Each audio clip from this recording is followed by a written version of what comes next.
మేషరాశి. ఈ రాశి వారికి రోజు మధ్యమ స్థాయిగా చెప్పవచ్చును. రుణపరంగా కొంత ఒత్తిడి పెరిగే అవకాశాలున్నాయి. శుభ కార్యక్రమం లోపల పాల్గొంటారు. మంచి నిర్ణయాలు తీసుకుంటారు. కొత్త వ్యాపార రంగంలో అవకాశాలు మీకు పెరిగే అవకాశాలు ఉన్నాయి. కొత్త నిర్ణయాలు తీసుకుంటారు. సమయానికి అందరి సహాయ సహకారాలు మీరు పొందుతారు. ప్రేమ అభిమానాలు బంధువుల మధ్యన మీ పట్ల పెరుగుతాయి.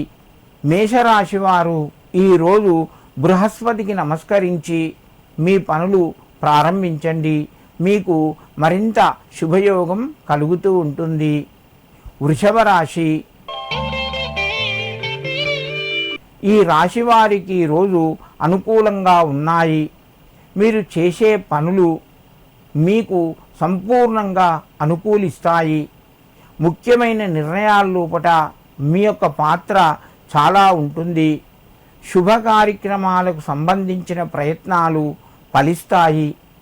ఆస్తి తగాదాలు పరిష్కార దిశలో వెళ్తాయి. బంధువుల ద్వారా శుభవార్తను వింటారు. వృషభ రాశి వారు ఈరోజు శ్రీ దక్షిణామూర్తయే నమః అని చెప్పి 5 సార్లు చదువుకొని మీ పనులు ప్రారంభించండి.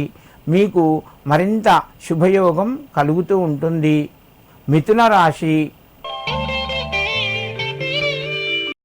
ఈ రాశి వారికి రోజు మధ్యమ స్థాయిగా చెప్పవచ్చును.